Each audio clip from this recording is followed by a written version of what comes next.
Mr. Mel Oderberg was born in Częstochowa, Poland in 1913.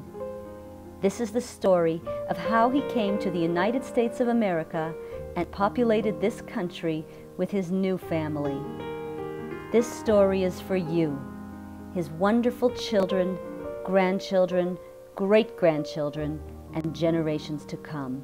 I'm born in Europe, March 21st, 1913, in the city Częstochowa. It's a very famous city. And the most famous part of it, that our generation, our family, goes back at least, what I checked on it, for 400 years at least. Finally, he said to me, "Are you really Jewish?" I says, "Yes, I am." "Do you live here?" "Yes." "You got a big family?" I said, "A very big family." And I told him.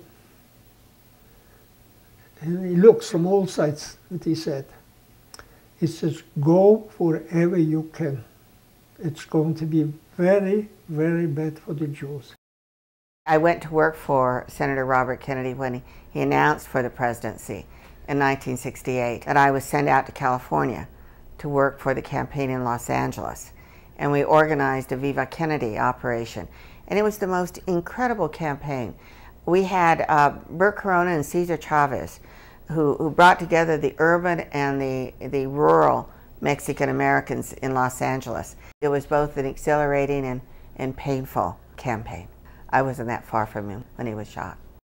The thing that makes me most proud is my father's achievement as a Tuskegee Airman, one who truly blazed trails at the same level and I think with the same consequence as a Jackie Robinson, as a Jesse Owens, as a Martin Luther King.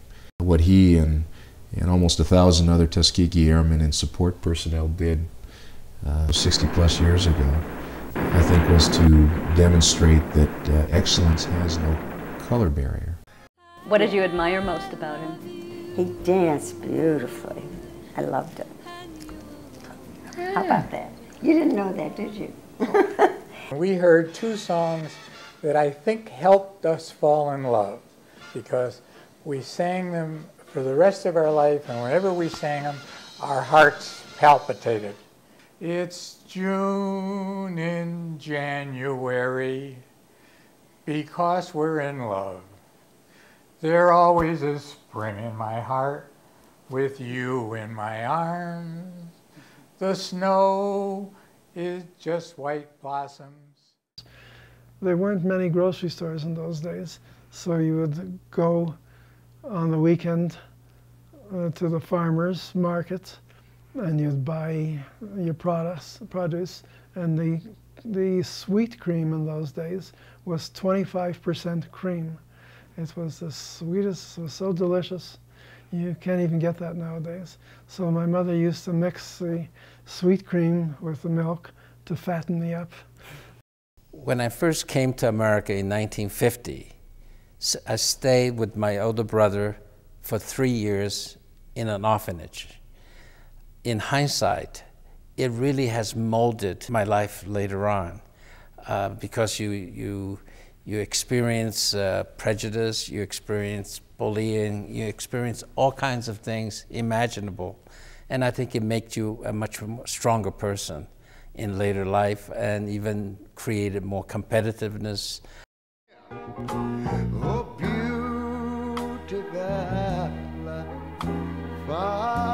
Generation to generation. Parent. Parent to child. Passing the torch. Joyce is truly an incredible human being. Her work for the Jewish Family Service always made me proud. I always joke about the fact that there is a brain surgeon at Rose Hospital who used to be a taxi cab driver in Russia. It was incredible, and she did it for 16, 17 years. And then when she went on city council and to take on the challenges.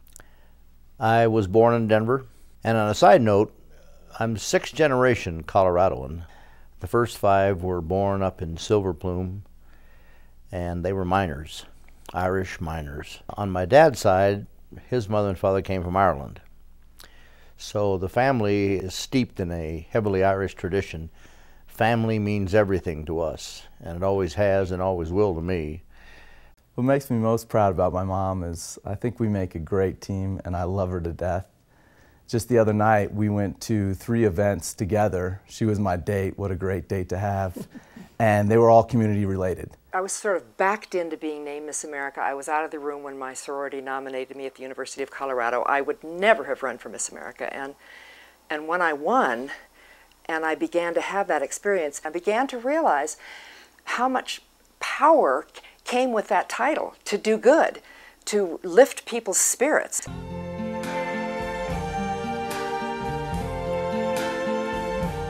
I see trees of green,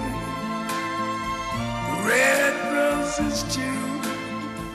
I see them bloom for me and you. And I think to myself,